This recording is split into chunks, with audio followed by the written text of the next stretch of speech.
need you to understand something before I tell you this story. I grew up in Baltimore, not the Baltimore they show you in tourism commercials with the inner harbor and the crab cakes, the real Baltimore. I've seen things that would make most people's knees buckle before they even finish processing what they're looking at. I've watched people get carried out of buildings. I've heard sounds at 3 in the morning that I still cannot fully explain as normal city noise. So when I tell you that the government housing project shook me to my core, shook me in a way that nothing before or since has ever managed to do, I need you to really sit with that for a second before I go any further. We moved into the unit when I was 13 years old. 2-story brick building, 4 apartments total, 2 up, 2 down. The whole complex had maybe a dozen buildings like ours, all arranged around a central courtyard area. And right in the middle of everything was a police substation, an actual police presence built directly into the architecture of where we lived. You would think that having law enforcement literally in the center of your community would make you feel protected, watched over. And at first it did. At first that felt like a blessing. Our apartment was on the 2nd floor, 3 bedrooms, which was a lot for a unit that size, but we needed the space. My room was at the far end of the hallway, and my wall on the left side was shared with the neighboring unit. Old buildings, thin walls. You could hear everything through them. Conversations, television, footsteps crossing the floor. So when the knocking started, my first thought was neighbors. Rude neighbors who didn't know the walls were that thin. It was always 3 knocks, never 2, never 4, always 3. Deliberate, evenly spaced, right next to my head while I was lying down trying to sleep. And I want to point out something about the number 3, because I didn't know this when I was 13, but I've thought about it a lot since, in folklore. Across cultures, 3 knocks are considered a death omen, 3 knocks that nobody living is making. I didn't know any of that then. I just thought it was rude.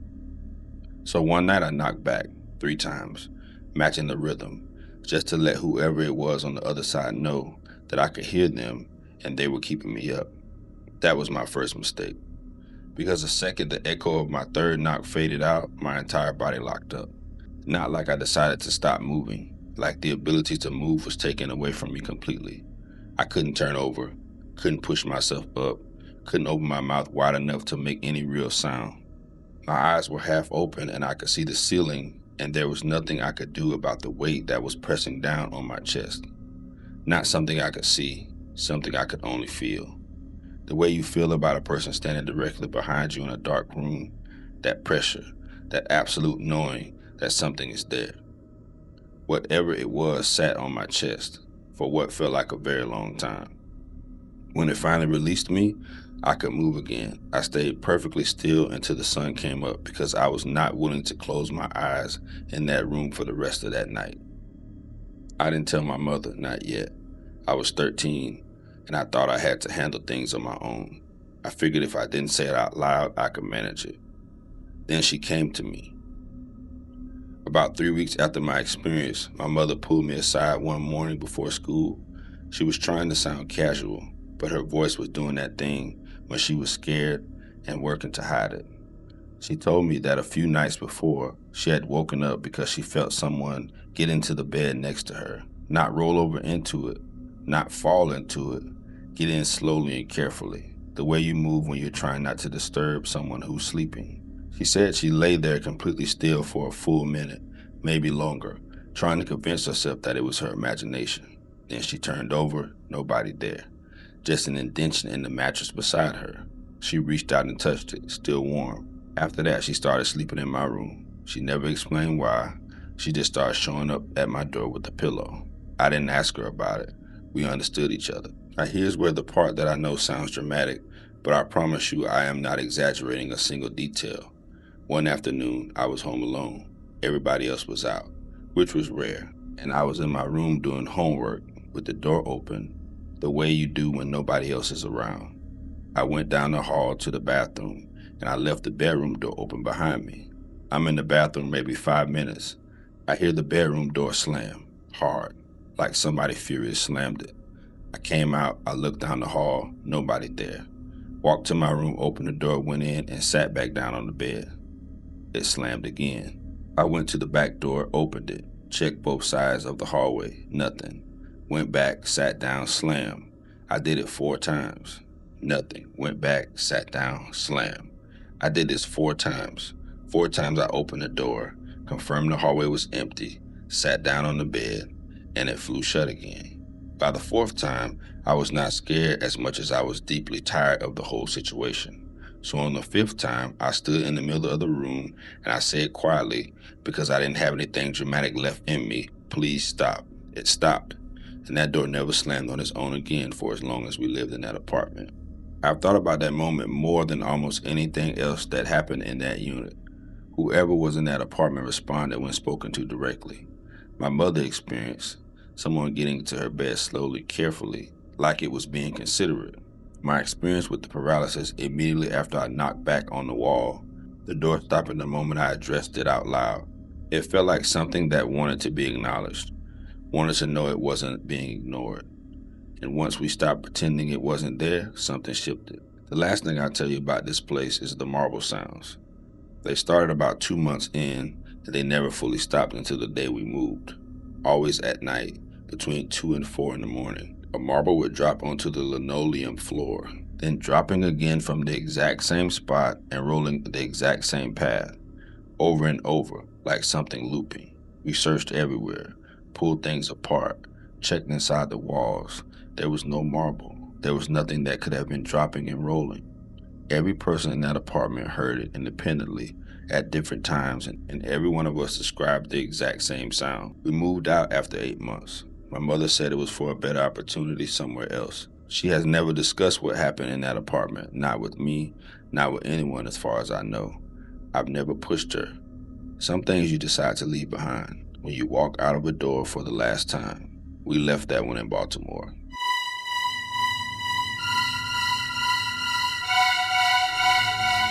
I grew up in Baltimore, and I say that so you understand what kind of person is telling you this story.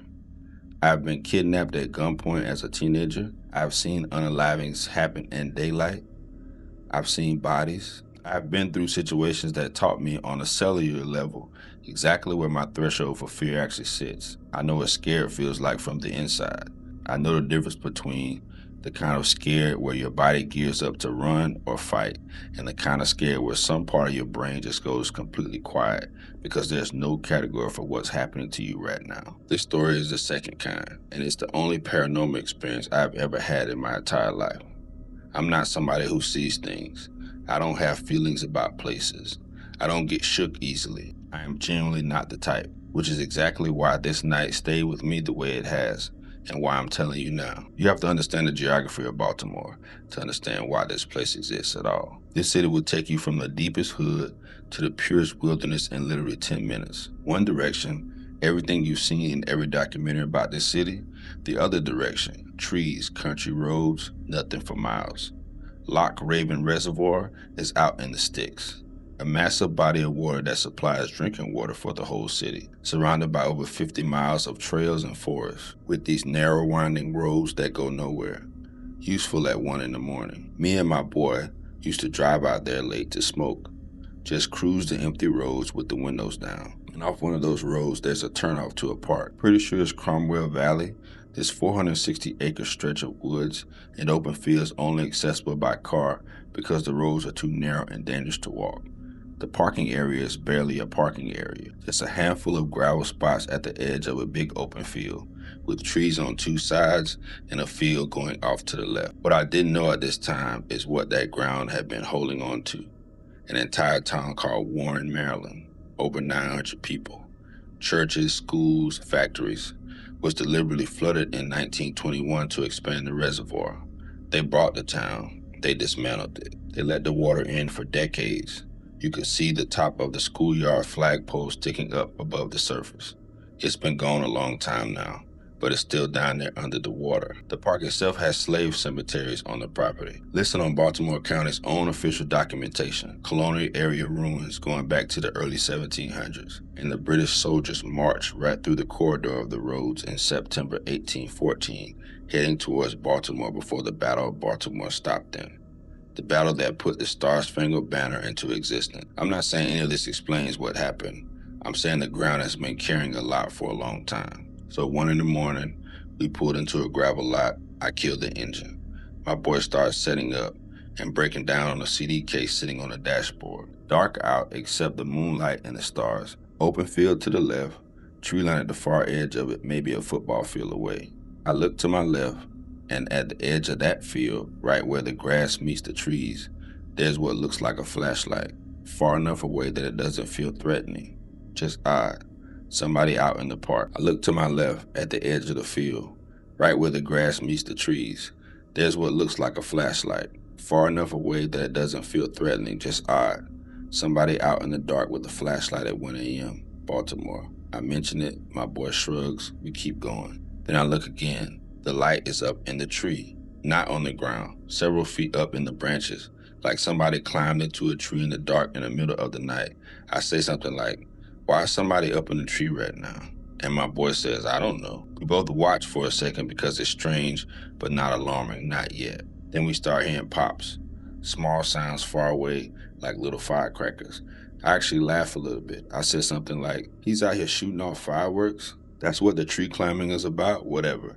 The pops keep happening, getting slightly more frequent. Then the flashlight cuts off, and the pops keep going. Something shifted in my stomach that I can only describe as my body understanding something before my brain did. A cold drop of wrong that felt physical. I said out loud to my boy, "Why is there still sound if we can't see the light anymore?" And before either one of us could finish that thought, the entire car got engulfed. That is the only word I have for it.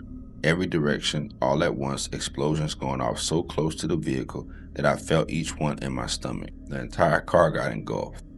That's the only word I have for it. Every direction, all at once, explosions going off so close to the vehicle that I felt each one in my stomach. The way you feel the finale at a fireworks show when you're standing directly underneath it. The CD case slid off the dashboard from the vibration alone. The windows were shaking. I could feel it in my jaw. And this was not one burst, then silence. It was continuous, relentless, coming from every direction with no visible source anywhere. My boy, and I need you to understand who this man was before I finish this sentence. This is someone who, at 13 years old, was in the next room when his mother was stabbed by his father. He has lived through things. He's not someone who frightens easily. This man was in tears, actual tears running down his face, grabbing my arm, begging me to leave. I said no because I wanted to understand what was happening. He was past crying how he looked. He just needed not to be in the parking lot anymore. I started the car because I felt bad for him. Everything stopped the exact second the engine turned over. Not faded, not slow, stopped. Silence like someone had cut it with a knife.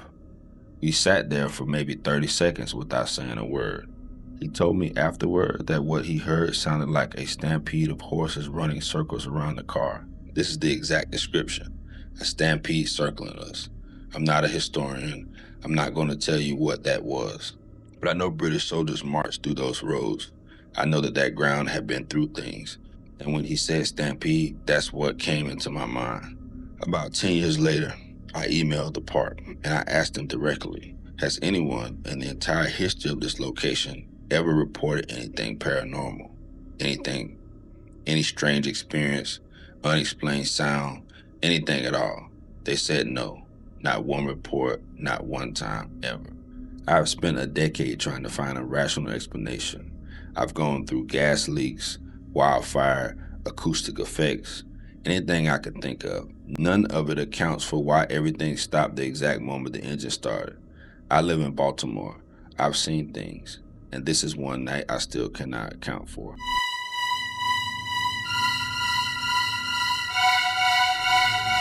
I've worked at the post office on 63rd Street in Englewood for 11 years. 11 years. I know every corner, every hallway, every loading dock of that building. I've eaten lunch in there more times than I can count. I'm telling you all of that because I want you to understand that what I'm about to describe is not an experience of someone who walked in once on a dare and got spooked by a shadow. This is coming from someone who has spent a significant portion of their adult working life inside of a building that should not still be doing what it does. But let me start from the beginning. When I got hired, the orientation did not cover the history of the site. Benefits, yes. Parking situation, yes. The fact that what we all be going to work on top of what remains of America's first documented serial killer's custom-built murder facility, that was not in the packet. That came later. That came from a coworker about 6 months in. That came later. That came from a coworker about 6 months in, mentioned in the break room with the same energy as telling you that the microwave runs slow. Very casual, like it was just general background information everybody already knew. Here's what she told me. In the 1890s, a man named Herman Webster Mugget, who went by H. Holmes, built a 3-story building right here on 63rd and Wallace in this neighborhood. He designed it himself. He hired multiple construction crews throughout the process and fired them before any single crew could see enough of the full plans to understand what the building was actually meant to do. What it was meant to do was unalive people. The building had secret passages inside the walls, rooms that could be sealed from the outside so there was no way out. A system of gas lines controlled from Holmes' private office. He could pump gas into any occupied room without leaving his chair. Trap doors and certain floors that open into chutes, leading straight down to the basement. And in the basement, a crematorium. Holmes confessed to 27 unalivings. Some historians believe the true number was significantly higher. The building became known as the Murder Castle. It burned down in 1895, stood in various forms for decades after. It was finally demolished in 1938 when the federal government bought the lot to build a post office. Our post office. The building doesn't sit perfectly on the original footprint. Most of the old castle foundation will be under the grassy area just east of us. But here is what nobody confirms officially and everyone who works there quietly believes. The east basement wall of our building may still be the original foundation wall, the same wall, still standing under there. When my coworker told me this, I laughed. And then, because I am the type of person I am, I went straight down to the basement to prove it didn't bother me. I figured it was just lore. Old building, dark history. People love attaching ghost stories to things. I've never been somebody who gets rattled easily. I lasted 4 minutes. It's hard to describe what happens down there because it's not cinematic. There's no apparition in the corner. There's nothing you can point out. What there is, the moment you reach the bottom of those stairs, is a change. The air itself is different in a way that is hard to quantify but impossible to ignore once you felt it. My ears started ringing within 30 seconds. Not loudly, just a persistent high tone that wasn't there on the stairs and wasn't there when I came back up. My stomach turned. Not nausea exactly, more like the physical sensation of alarm. And the silence down there has a quality to it that feels wrong. Not empty, full. Like the silence of a room where something has been waiting for a long time and now is aware that you're there. I came back upstairs and said nothing about it. I just quietly began to understand why nobody goes down there alone. Over 11 years, I've cataloged what I can only call the regulars. Cold spots on the main floor that move. Not just stay in one place, but move. You'll hit a pocket of air 10 degrees colder than everything around it, and then come back an hour later and it's gone. You'll find it somewhere else entirely. Equipment malfunctions in specific, constant locations. Same machines, same spots, over and over, with no mechanical explanation that maintenance has ever been able to sustain longer than a day or two. The sorting machine on the east wall, the side closest to the old foundation, has been looked at more times than I can remember. Works perfectly every time someone comes to check it. Breaks again within 48 hours. The smell is something I would spend the least amount of time on because I don't enjoy thinking about it. It has no physical source anyone has ever found. It arrives on no schedule and departs the same way. The first time I encountered it, I had to go outside for 20 minutes to finish my shift. One of my coworkers, someone who has worked there longer than I have, one of the most grounded people I know, came to me a few years ago looking genuinely shaken. She told me she'd been alone in the basement and heard her name. Not from the stairwell, from down the hall, clear enough that she assumed that it was a colleague calling to her. She called back, no answer. She walked down to check, nobody there, just a row of chairs against the wall. She came back upstairs, was gone maybe 2 minutes, went back down for something she'd left. Every single chair was stacked on top of the others. She didn't do that. No one else was down there. Those chairs were in a row when she left the hallway. The last thing, Patrick Quinlan was the caretaker of the Murder Castle during Holmes' occupation. He was the last living person who knew the full layout, every room, every passage, everything that happened in that building, everything Holmes built into those walls. After Holmes was caught and executed, Quinlan stayed in Chicago. He lived with what he knew for almost 20 years. In March 1914, they found him unalived. He had poisoned himself. There was a note on his nightstand, and it said, "I couldn't sleep." Holmes' own great-great-grandson came to the site for a documentary investigation. The researchers with him, people who go to haunted locations professionally, told him before he went downstairs, "Don't go down there. It was a terrible haunted place." He went anyway. When he came back up, he said, "Before I walked down those stairs, I was a non-believer. Absolutely none. I would have walked into any building in the world. An hour later, my whole foundation had changed. I worked in that building for 11 years. I've made my peace with what it holds. I take the stairs one at a time going down, two at a time going back up. Every day, without exception. I will keep doing that until the day that I retire." If you made it to the end, thank you. Please like, share, and subscribe. Get in those comments and tell me what your favorite story was and if you have any story ideas.